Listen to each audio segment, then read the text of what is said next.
Said we got a long one. Pause. Alright. YouTube. We got cops find Mrs. Teen's body in soldier's bedroom. I've been seeing this going viral. Let's check it out. Oh.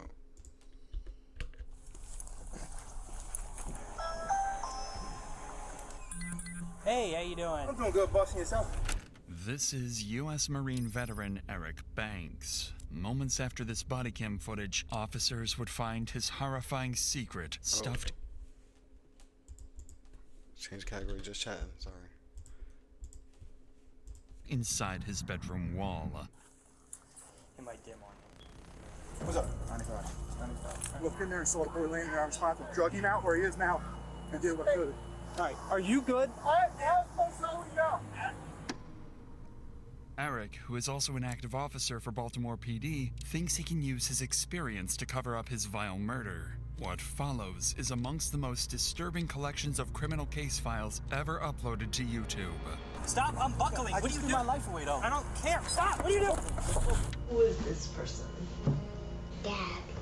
And then he also told me that Daddy made him and Tristan go in the bathroom and cover their eyes. Strangled? I don't know. Oh wow. On July 7th in Millersville, Maryland, Educational two officers purposes. arrive at the home of Eric Banks Jr. after his wife reported that their 15-year-old son, Dason, was potentially missing. The report was relatively standard for them, but the reality awaiting them is more horrifying than they could have imagined. Son, I'm on. Just letting you know.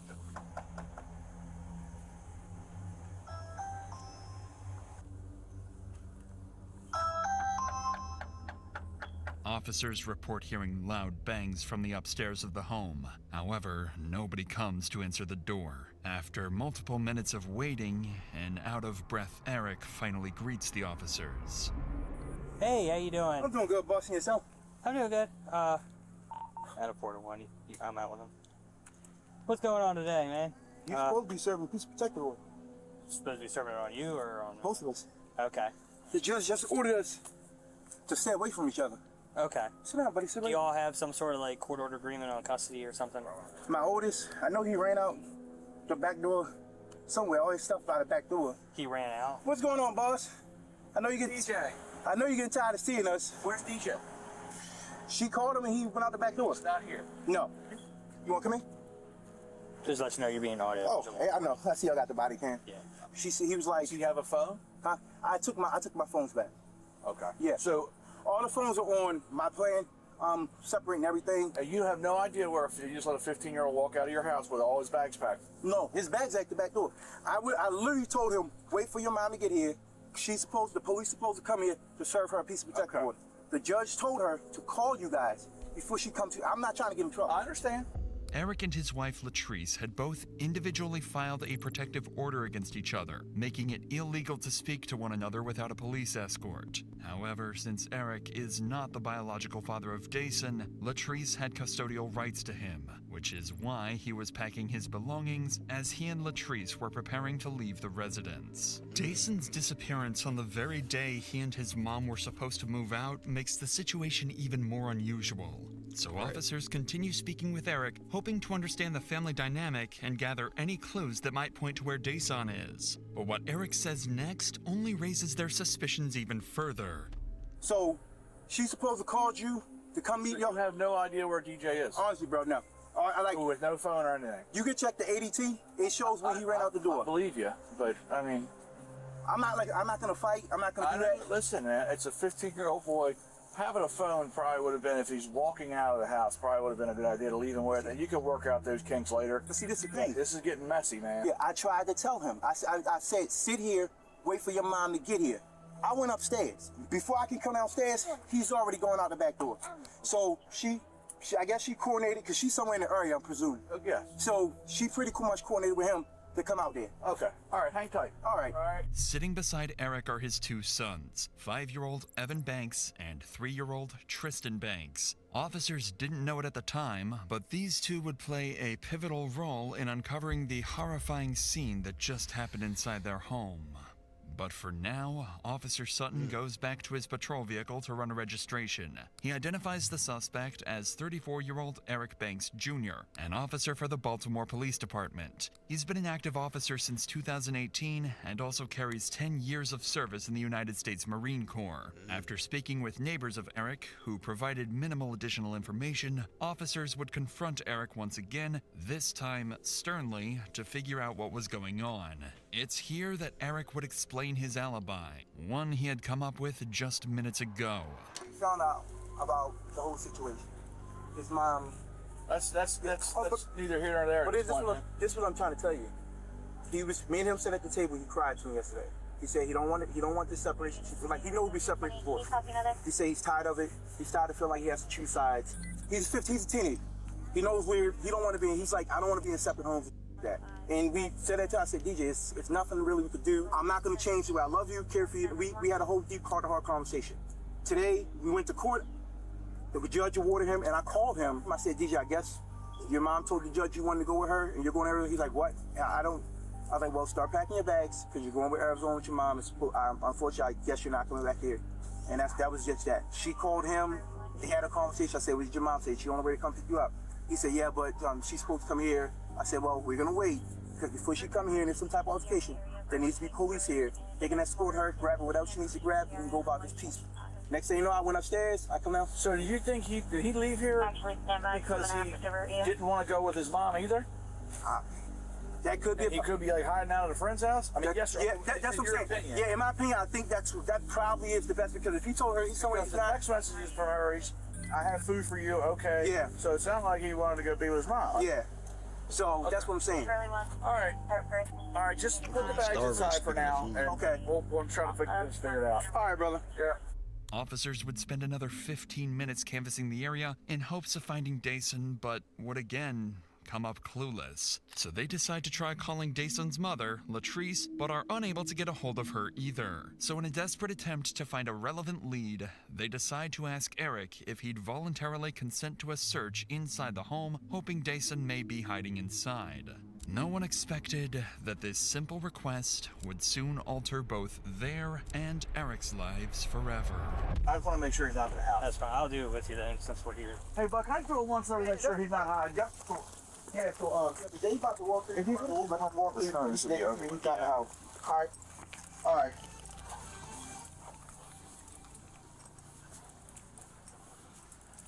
That's your room. The one with the bunk bed right Yeah. here? This is the kids' room. DJ. This is my room right here.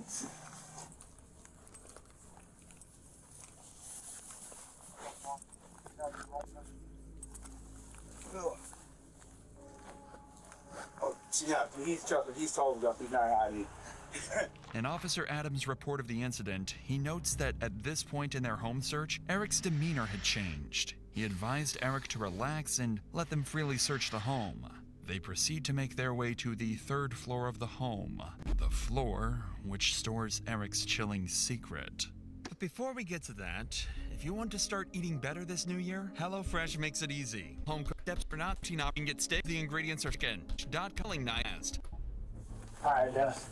WF. Okay, so. Is this always down? No, this is where my safe is. Yeah. So this is where my guns go. Okay. You got your little light on this side? Yes, I do. You got a light back up? Okay. It might dim on you. You get 2 batteries. What's up? 95. All right. What's up, bro? 95. Inside the hole in Eric's bedroom lies Dason's deceased body, already cold to the touch. Eric forgot to fully close the hole before meeting with the officers. The gruesome discovery would leave the two officers in shock. They try to keep their composure while transporting Eric to a patrol vehicle. What's up? You're saying nothing. They came right now. All right, where are we? Starting at it. I have one starting now. DJ. What's up? What happened? Let's go to the car, all right? Yeah, let's go to the bus. On the front. All right, yes. Oh, and the phone truck. Yeah, let's go to the car. Here, let me move one thing out of your way. Oh, great. Alright, just see for me. Alright. While Eric is being detained, Officer Voss attempts life-saving measures on Daesun, noting that his condition appeared consistent with an unresponsive individual. He also notes that Daesun was shirtless and that his jeans were heavily soaked with moisture from an unknown source. Outside the home, Eric is temporarily placed in the patrol vehicle, but within moments, the situation begins to spiral out of the officer's control. Stay seated. We have one in custody. Alright, yeah. I need you to stay seated. Okay. Alright. Okay. It won't be Alright, go ahead. Can I just kiss my boys real quick? No, I need you just in the car. Right? Look, listen. Yeah, I got you, bro. Just let me kiss my boys. Stay in the car. Bro, just let me kiss my boys. Stay in the car. I'm just saying, like, just let me kiss my boys real quick, bro. Alright, I'm coming in the car. I'm going in the car. I'm not doing all that. I'm not doing all that. I'm not. Start him up. Faster. I'm not doing all that.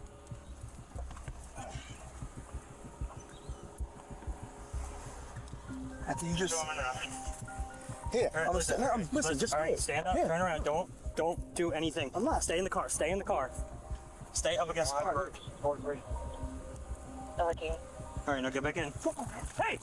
Bro, I'm not doing it. Stop running. What are you doing? This nigga said I I'm just not want to kiss my boys, bro. Come on. Just let me kiss my boys. Get back in the car. All right, come on. Come on. But why did he? What? I don't get why he did it. The mom is parking at the corner of Hilltop. Stay in there. You're not coming out no matter what. All right, bro. Without additional units on scene, Officer Sutton struggles to keep Eric restrained. Sutton attempts to secure Eric's handcuffs using a double lock, a mechanism that prevents cuffs from tightening or being manipulated. However, Eric uses his police experience to exploit this, and while his previous attempts at evasion have failed, he'd make one more, final, far more violent attempt to get away. I just threw my life away. Just stop. What are you doing? I just threw my life away, bro. Will you stop? Okay. Stop unbuckling. I What are just you threw doing? my life away, though. I don't care. Hey, listen. Stop. Just choke. Stop. What are you doing? Just choke me. Choke. Get back in the car. Just choke me. Just choke me. Just choke me. Adam Ford, look to Adam Wayne. Can you come back out here, please? Hey, get out of our gun! Look, just choke me. Just choke me. Adam Ford's trying to grab a gun! Adam Ford's trying to grab a gun! Yo. Stop! Get in the car, motherfucker. Get in the car. Come in here. Turn him out. Turn him out. Turn him out. Turn him out. On the ground. Correct. Okay. 4448. 3.2 now. Where's... Stop. I can't stop. Yes, you can. It's on my wrist. And my hands going numb. Are you on your side? You gonna stop? Yeah. My hands going numb. All right, turn them on the side. Numb. But hold on. I told you broke it. It's numb. All right. Stay where you're at. Stay here. I am staying here, but I told you broke it. All right, I'm moving your legs. All right, take a deep breath. I am. All right, listen. Your weight going around last can make it worse. I know. All right? But I want you We're done. We're done here. I want you to be not that. We're gonna take you to the hospital. All right. All right? Well, let's just not wrestle anymore. It's just too hot as shit today. I know. You sweating? I'm sweating. Can we be done? I want to be no, bro. Like, All right, well, let's go to the hospital and talk about it. We don't need to wrestle on the ground. Is that helping anything? no, it's not. All right? All Okay. right. Eric attempts to unholster Officer Sutton's service weapon, eventually managing to loosen it and nearly knocking it to the ground. Fortunately, Eric's handcuffs prevented him from causing any further harm. As the chaotic scene finally settles, officers briefly discuss the frantic events that just unfolded. I go up to Subway to meet her, go in to make sure he didn't go to Subway in this communication. Come back here, I said, let me just check the house. They started getting real weird. I'm like, well, you just stay back. He's above enough city fire. Started to get real weird. I'm like, no, I can check the house. You stay back. You stay back. You stay back. You stay back. I go up and wait off because he wouldn't be up here. There's an attic thing undone with a screw in it. He looked in there and saw the boy laying there. I was trying to drug him out where he is now and did what I could. I immediately, as soon as I saw the boy's leg, like 95 things, to get him out here and ask for more units to start the CPR, drug him out and start the CPR. Okay. All right. Are you good? You're good. You're not hurt. What's good, Luna? The film god. Appreciate the first time chat. If I'd have just did that first. I'm gonna take the whole block around. Take a seat. Hey, Steve, take him. Come on. Just go up with him. Do a CPR. Sorry. We got one Where's the 10-7? 1448. Inside? Yeah, like, well, we went upstairs to check the house, and, you know, the gun safe area. What's up? There's like a gun safe area, and my partner looked in there, 95, and I don't know what's going on, and then when we took it to my car, I gave him an opportunity because I needed to double lock his stuff, and then he unbuckled himself, went out, and grabbed. EMS attempted to perform CPR on Dason, but it was too late. Dason was declared deceased shortly after by EMS. What officers uncovered with Dason was only the beginning. As the investigation deepens, Eric's children would reveal further secrets, painting an even darker picture of the reality behind closed doors. For now, the decision is made to take Eric, his children, and his ex-wife Latrice to the police station. Police reports state that while Eric is being transported, he struck his head multiple times against the cage window bar, causing a welt to his head and damage to the patrol vehicle. Despite this, everyone would eventually make it to the station, each separated into their own individual rooms, awaiting intense interrogation. Eric would be left alone to hopefully calm down and collect his thoughts. Meanwhile, detectives speak with both Latrice and her child Evan, hoping to collect more information that can be used when speaking with their main suspect. They start with Latrice, asking her what kind of person Dason was. At this point, detectives are considering the possibility that he and Eric may have gotten into a fight that somehow escalated into tragedy. But what Latrice describes denies that theory completely, and makes Dason's case even more heartbreaking. Can you sit a little bit closer over here? Yeah. There's a lot of specific questions that I wanted to talk to you about. Can you describe DJ? Was he an argumentative person? Was he a quiet person? So Dason was more of a quiet person. Until he got to know you, but he was always mannered. He talked to a lot of adults, but he never was disrespectful or any of that. I had teachers from his elementary, the principal, middle school, they all showed up for my son. He was that type of child. You know when teachers come. Would you say he was a sweet boy? He was very sweet and always willing to help. That was one of the things across the board. Always willing to help. In the loft, in the crawl space in the loft, what was normally kept in there? Nothing. Safes? Nothing. Was that ever left open? No. It was always screwed? It was always closed. Okay. Because I don't like it. Like, it freaked me out. There is a light switch in there. Okay. So I was like, where's that light coming from? And I turned the light switch off. But, I don't know, maybe it was him. So let's talk about that. You called me and you said that you saw him, you viewed him at the funeral home. Are you okay? Yeah. Okay. And it was before he was involved. Because I wanted to see him. Right. And you saw new bruises. Yes. Where did you see new bruises? On his nose. Like that circular, dark mark on his upper nose. His lip looked busted also. Like, that wasn't there. And then his eyes were like purple. They were puffy and purple. Yeah. It looked to me like he was in a fight. And my son doesn't fight. Dason's autopsy report ruled his cause of death as asphyxiation, which, in combination with the bruises and marks on his face, implied he was likely strangled to death. I knew it, and he was my baby. So I knew it. I still have those feelings that, no, I'm not happy with. Because to me, it doesn't say I did it, but it says there's enough evidence to say I did it. So, let's just say you did it then. Latrice makes it clear she believes Eric is responsible, even though she didn't witness the incident herself. But her son Evan, seated just 3 doors down in his own interview room, has information that could take the investigation even further. How are you? Good. Good. You said your name is Evan, is that correct? Do you know how to spell your name?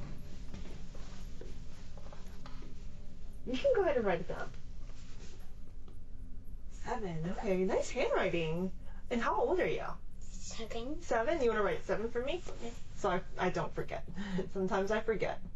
Notice the harsh contrast between interview rooms. Evan is sitting in the department's safety room, a space created to provide comfort and reduce stress for victims and young children involved in sensitive cases. His interviewer, Miwa, is a forensic interviewer from Maryland, trained specifically to speak with children and family members connected to a criminal investigation. And because Evan is only 7 years old, you'll notice a drastic difference in how his interview is conducted. My job is to talk to kids and families all the time, and today I get to talk to you.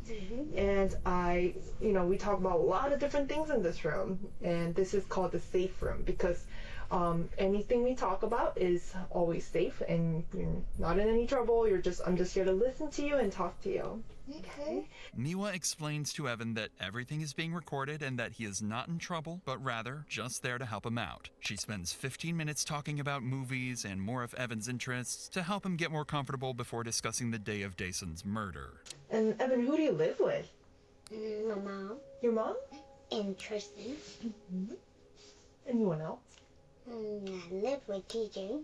And then my dad. Okay. And do you know what you're here to talk about today? No? So, tell me a little bit about your family. Tristan, he likes to fight and play and steal toys from others. I like the color, and then I also like Kids Bop and Tristan. And you said you also live with the DJ, is that right? And my mom and Tristan. So DJ, how old is DJ? 15. 15? Tell me about DJ. DJ like going in the water, tickling me. Can't really remember all the stuff he used to do. But he loved playing Roblox games. Tell me about the last time you saw DJ. My mom wasn't at the house. Tell me who was at the house. Dad, and then DJ, and then me. DJ was going to Arizona with Mommy, and then Daddy was waiting at the door with DJ. DJ put his bags in the basement, and then I don't remember what happened next. That's all I remember. Okay. Miwa would tell Evan to draw the last time he saw Dason, and he'd draw the staircase leading to the home's loft. The same staircase Eric has dragged Dason's body up. And so, who is this person? That was DJ. That was DJ? Where was Dad? Right here. Oh, okay. So Dad was up here and then DJ was right there? Okay. Where did they go after? They never went anywhere. They were just waiting at the steps. Oh, they were waiting at the steps? Who was he waiting for? Or what was he waiting for? He was waiting till Mom came. The DJ. Did that happen? No. Not yet. Was there anything that you worried about on that day? No. I wonder if there's anything that you were scared about that day. I wasn't scared. Evan struggles to reveal the details of the events he saw that day, likely due to the discomfort of speaking with a stranger in a police station. But the information he gave his mother on the day of the incident provides far clearer insight into the disturbing events he saw. You said that one of your children said something to you? Evan. Evan, and what did Evan say?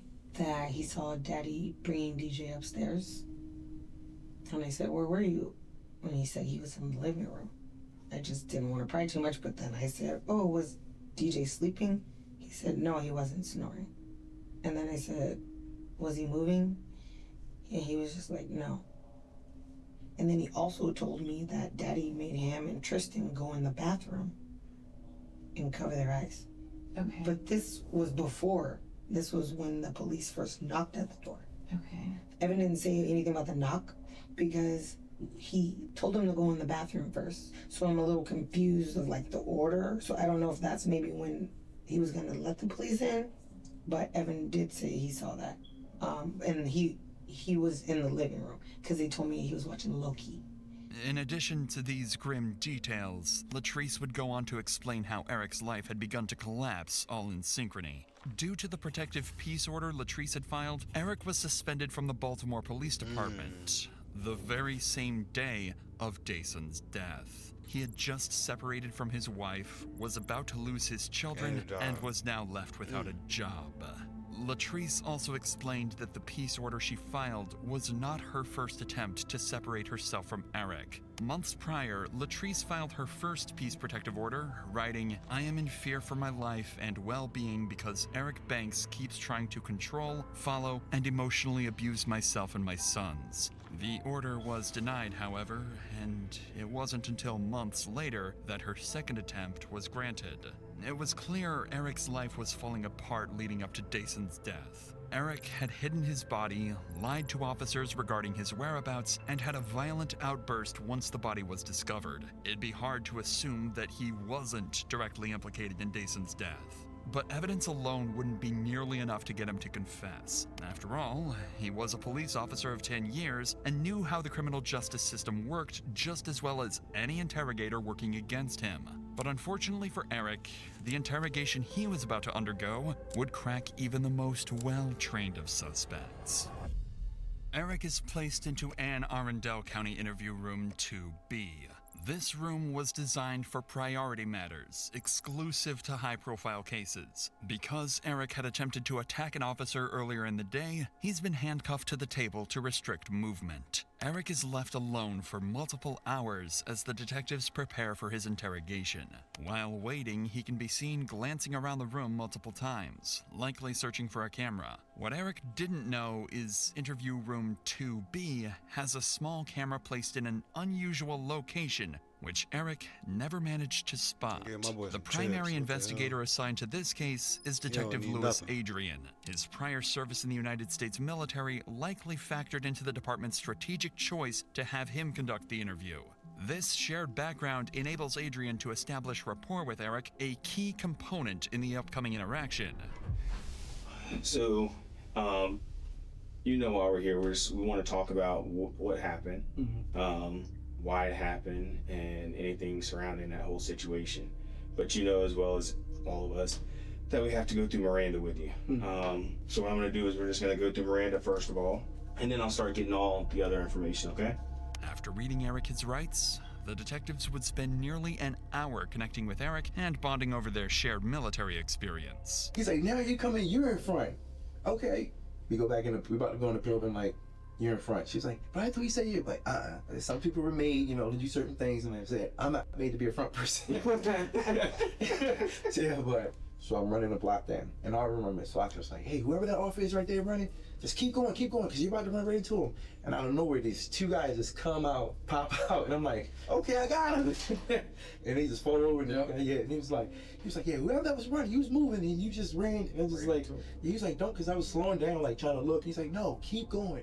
And I'm running like, okay, you gonna tell me when? This friendly conversation appeared to take Eric out of the tense mental state. It appeared that Eric sharing his favorite moments from the military gave him a sense of importance, like he had an identity he was proud of, or at least used to be. But that moment is short-lived, as he's quickly brought back to the reality of why he's sitting inside a police interrogation room.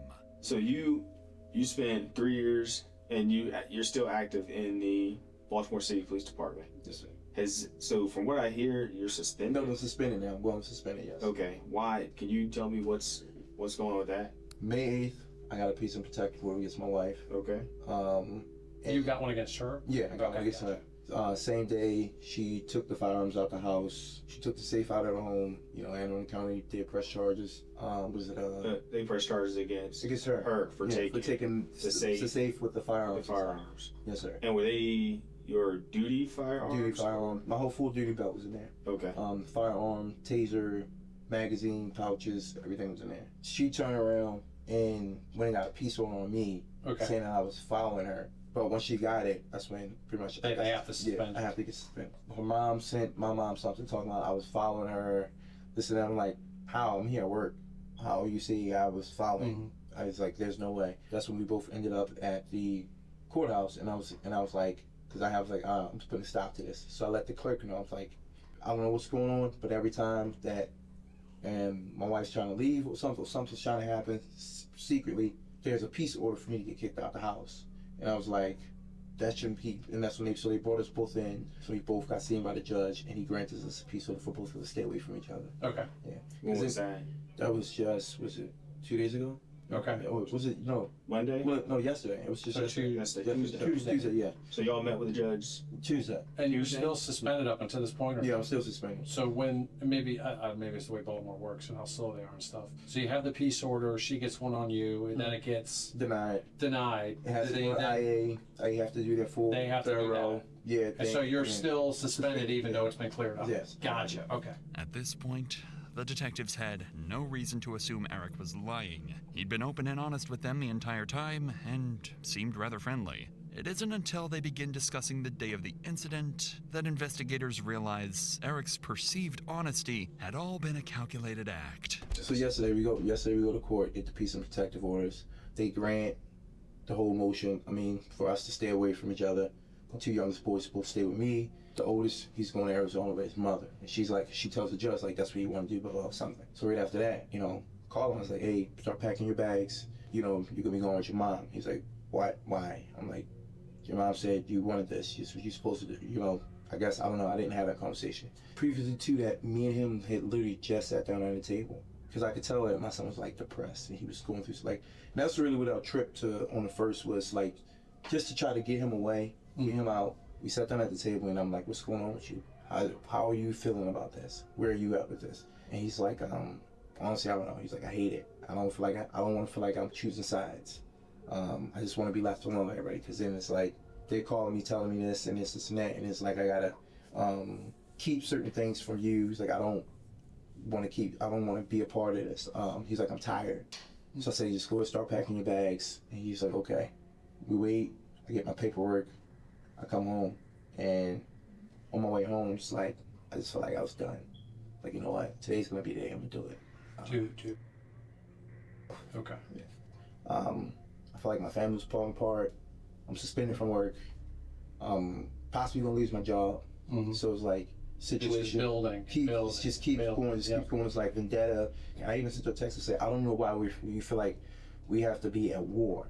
Right. Like, we shouldn't have to be at war. It's like, if you out here lying to these guys, telling like, you gotta guess, what are you trying to move in with them? Telling them that you're living in hotels when you're not. You're staying with your mom. Like, what are you doing? So at this point, it's like, you know what? I'm just tired. Yeah, you're tired of it. Yeah, it's a way out to get peace. I get. Yeah, a lot of people go through that, man. Yeah, and it was like nothing. I felt like everything was just coming to an end, and I feel like that now. Like, honestly, everything was coming to an end. I was like, you know what? I'm just gonna do it. It is what it is. So when you got home yesterday, was there anyone in the house? Yes, it was. Deshaun was in the house. Okay. Evan was in the house, and Tristan was in the house. So you go in there and you're doing all this stuff, right? I go in there and I go in there. I see him upstairs. Like, he got his bags packed. I had to go and take your stuff downstairs when your mom's come. And she called him. It's like, mom's calling. And he was like, what do I say to her? I say, tell her, just talk to her. Like, she called me, whatever. And he answers the phone, and they have a conversation. And that's when I'm like, okay, what'd she say to you? She said she's gonna be in the area. Just bring my stuff downstairs. I said, okay, cool. I said, so the police should be coming, and when they come, everything goes smoothly. This is the moment where Eric's act begins. Notice how he begins looking blankly into the ceiling as he recounts critical moments. For the last hour, Eric hardly looked up to the ceiling once. I go downstairs, and I'm in the kitchen. I just made a big bowl of, Gatorade. Not a big bowl, but a big picture of Gatorade. It's blue. It's probably still, I believe it's still on the counter. But like I said, you say you never went to the hospital. The bag of crushed up pills that I had was right there. The son came downstairs. He asked me something. He was like, what did he say?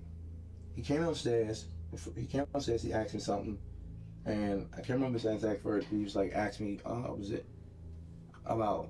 I think it was a leave or something like that. I said to son, just wait. We're not gonna, like, because he was like, I don't want to go. He was just telling me that he didn't want to go and shit like that. I said, look, just wait. We're not gonna talk about shit, because I'm gonna take your brothers to your mom's house, and I was coming back. I said, if your mom gets here with the police before I get back, unfortunately, you gotta go with her. That's just the way it is. He's upstairs. I'm with Tristan. I told Tristan, I said, Tristan, go get your shoes. Tristan said, okay. So Tristan goes upstairs, he gets his shoes. And he comes, he's like, Daddy, what's wrong with DJ? I'm like, huh? So I go upstairs, and DJ's in the bathroom, and he's in the tub. And that's when I seen him. I was like, what the fuck? That's why I pulled him out the tub, and as I'm pulling him out the tub, I laid him flat on his back on the floor. And then was it at that time, I'm not sure, I think it was Edwin or Tristan. He was like, Daddy, somebody at the door. And I'm just looking at my feet. I'm like, what the fuck is this? I'm like, what the fuck? Eric makes his story clear. He had planned to end his life, but coincidentally, Dason had the same plan and did it first.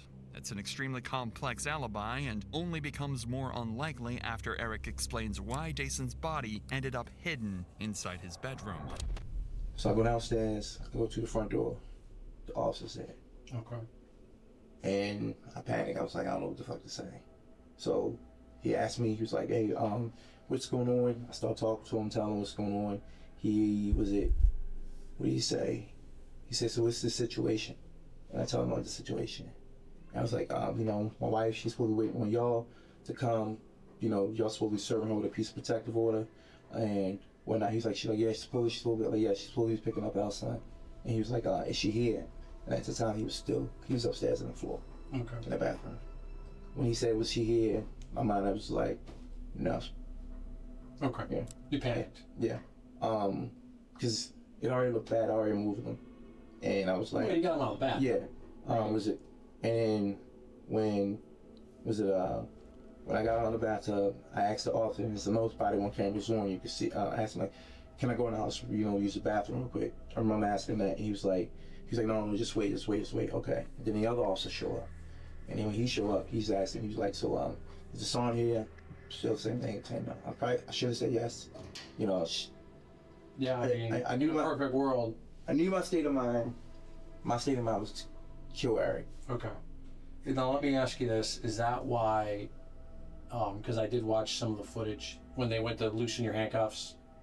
You kind of got a little silly on them. You remember that? Yeah. What was your? I mean, you went for the officer's gun. What was up with that? Well, before we get to that, when I first went back in the house, when the officer told me, the tall officer, he told me, he said, go this shit's crazy. It's on his phone. I ran upstairs. His phone was in the bathroom on the counter. Okay. This nigga mind his ass off. And I get the phone. Because wait, back up. Before I did that, I asked him, I said, can I go upstairs? Can I go in and use the bathroom? So I initially went. How can you just lie about, like, bro? I don't get people. To shut the door. He said, no, just wait. And then the other officer, he was like, well, go on. I need you to go grab this son's phone. I ran up, grab it. And I shut the bathroom door. I'm still nervous. Which bathroom was it? Was it the one in the master or the small? No, the small one. The small in the hallway. And I'm still shaking whatever. And then when I come back downstairs, I go I go out the door, I give him the phone, I'm still shaking in my hand, like, and everything's in my head saying, like, Eric, just say what you saw. But then in my other part of me, I'm like, my son just did this. Right. Objectively, Eric's story hits all the points. He has an excuse for almost every suspicious detail, even finding a way to explain why blood was found all over his house. The issue is that these details are simply too coincidental to ever sound believable. And even Eric knows this. I don't know why, I just was like, I gotta move him. I picked him up, did the fireman carry, took him out of the bathroom, into the master bedroom, up the stairs, and I was like, because I know they're gonna want to come back in the house and search it. I was like, I'm gonna be cool, I'm fine with that. I was gonna let them search it. And I tucked him in, the area, and I left the thing open. So when you say the area, you're talking like a little crawl space. Okay, yeah. All right. But getting back to when they came in, they searched the house, they went upstairs, and he seen the thing open. That's when the officer, when he asked, I panicked and I was like, yeah, this is where I keep my safe, blah, blah, blah, whatever. But the son was in there. The son was in there, okay. And they put the handcuffs on me. I went back downstairs. And when they put me downstairs, I was like, life is over because it looks different. It's no matter what I say from this point, it looks like I'm a liar. It looks like I lied because I already lied twice. You asked me what the son in the house, I said no. You asked me did I know where he went, I said no, I think he ran out the back door or something. And so it always looked bad because I'm already told you a lie. Even though in my head it's like, you probably should just said the truth. You probably honestly should have left him where he was at. Call police or down fire department or whatever. Yeah, call the police. Well, that's the world. But sometimes But I was already in. I was already in the mindset of Eric's gonna die today. I was in seeing that he was there, that he was in the tub, and it was like, tub was full of water. I was like, my son did this. No, I have to do it. Okay. The detectives decide to take a break and discuss what their next plans would be.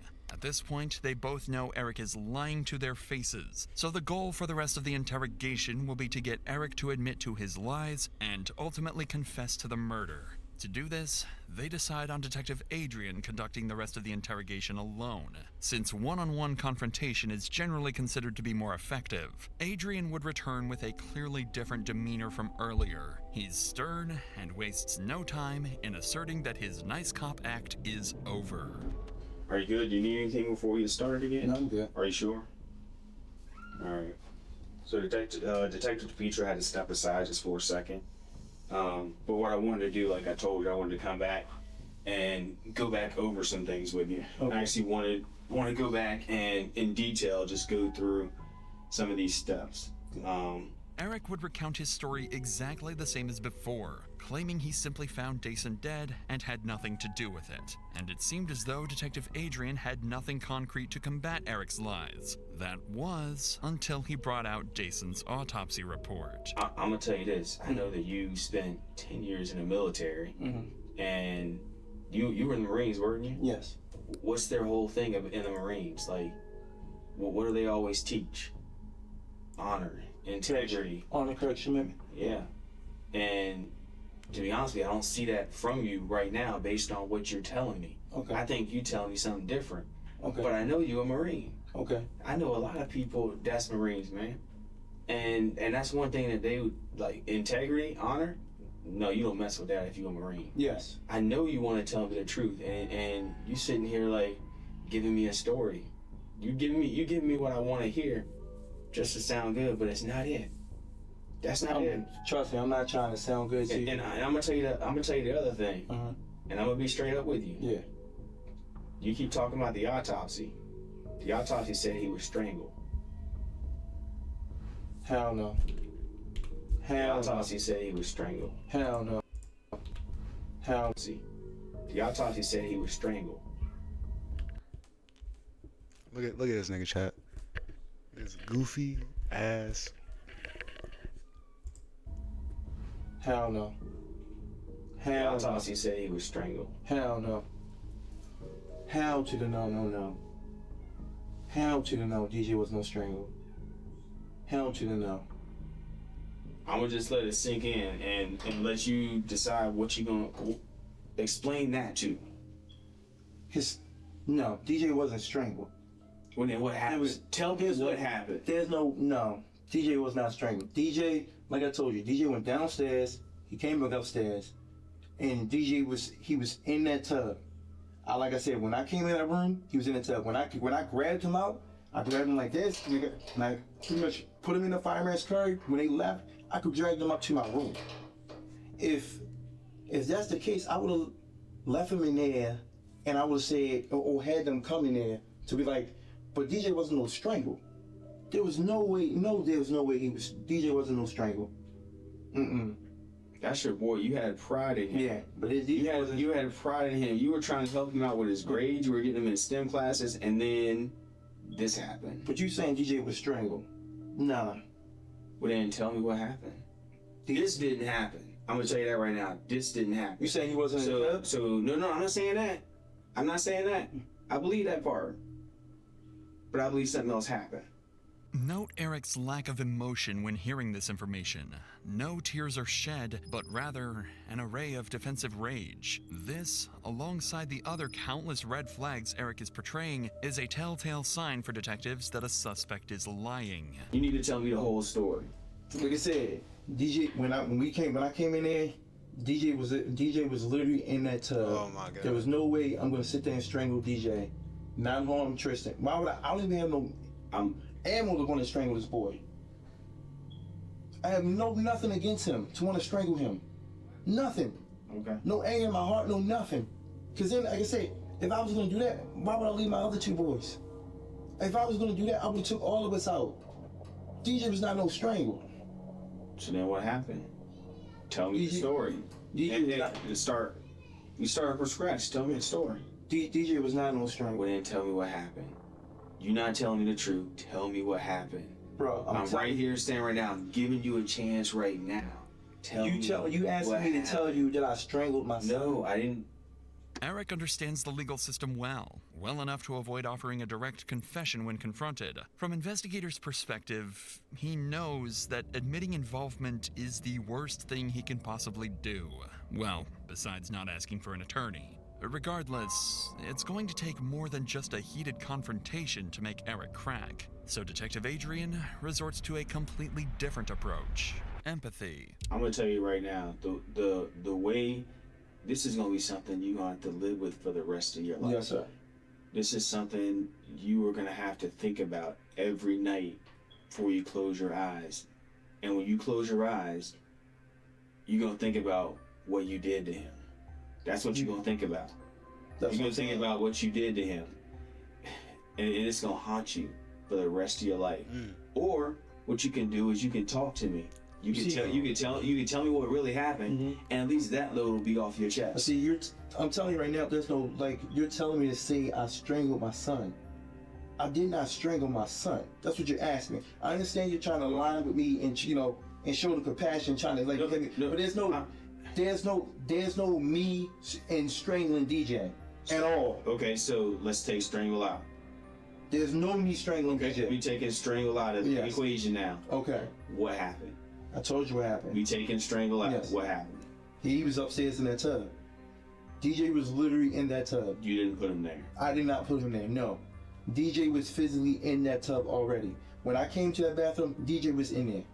Did you assist him at all? No. With anything? No, I didn't assist him at all, but nothing. Nothing. I did not assist him getting in that bathroom. Did not assist him going in that bathroom. He was upstairs already. And like I said, when he went downstairs, he was downstairs for a good period of time. He was upstairs, and what's his name? I was down. Tristan was down. Tristan was trying to go what's his name with his shoe. I told him, and that's when Tristan said out of his mouth, "Daddy, what's wrong with DJ?" Tristan literally said that out of his mouth, and I went up there to check on him. Okay. I don't recall seeing him. Don't recall him removing no belt. I don't recall removing anything that could have been around his neck. I don't recall moving shit. So here's the thing, and I hate to frustrate you, and but I also have a job to do, and I also have to get down to the bottom of this. And when I walk through the door, and when I hear everything that happened, things don't add up. Things don't make sense. Okay. They don't make sense at all. If you would have done things different, if you would have been like, yes, my son, I just found my son in a tub, I helped him out, and told the officer, you know this. If you would have done it that way, it would have been different. But the fact that you didn't, now you're sitting here trying to explain yourself. Well, I'm sitting here because the whole situation, I'm sitting here because I lied and said he wasn't in the house. I'm sitting here because I didn't tell the officer, like you say, it's straightforward what was going on. That's two lies right there. How, like you said earlier, how are we supposed to believe you now? Yeah, like I said. So you telling me how am I supposed to strangle? How did I not assist him in getting in the tub and, I don't know, possibly drowning him? I don't know. No. I don't know. But even if I drown, but here's the thing. All I know is that you keep lying. No, bro. You lied initially twice. How do I know you're not lying right now? Because, like, I told you straightforward. I'll say, that's told me straightforward, but that's why twice. Bro, because that's why I said in the beginning, I said straightforward. There's nothing I can say. I said, I already know y'all done y'all homework, lay it all out on the table. I said, because there's nothing I can say that's because I already lied twice. I said he wasn't at home. I identified that. I messed that up. Because then I see my son is dead. Okay.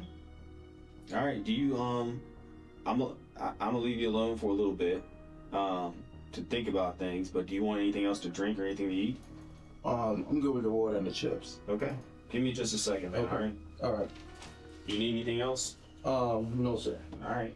As the detective leaves, Eric scans the room thoroughly and finally notices the camera hidden inside room 2B. Moments after making eye contact with the camera, he lets out one last desperate act.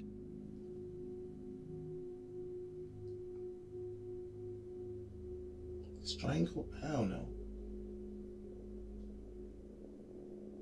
Unfortunately, it'd be too late to act his way out of the murder. Eric's testimony was flimsy at best, and Detective Adrian decided he'd gotten enough to wrap the nearly 5-hour interview up. Shortly thereafter, Eric was booked into the Anne Arundel County Detention Center under charges of first-degree murder, second-degree murder, and child abuse resulting in death. At trial, Eric would quickly accept a plea deal to second-degree murder as well as attempting to disarm a police officer. And on October 4th, 2022, he was sentenced to 42 years in prison. If Eric serves his full sentence, he'll be released in 2064. Dang. Look at this nigga, man. See, Chad, don't do dumb shit like that, man. Think.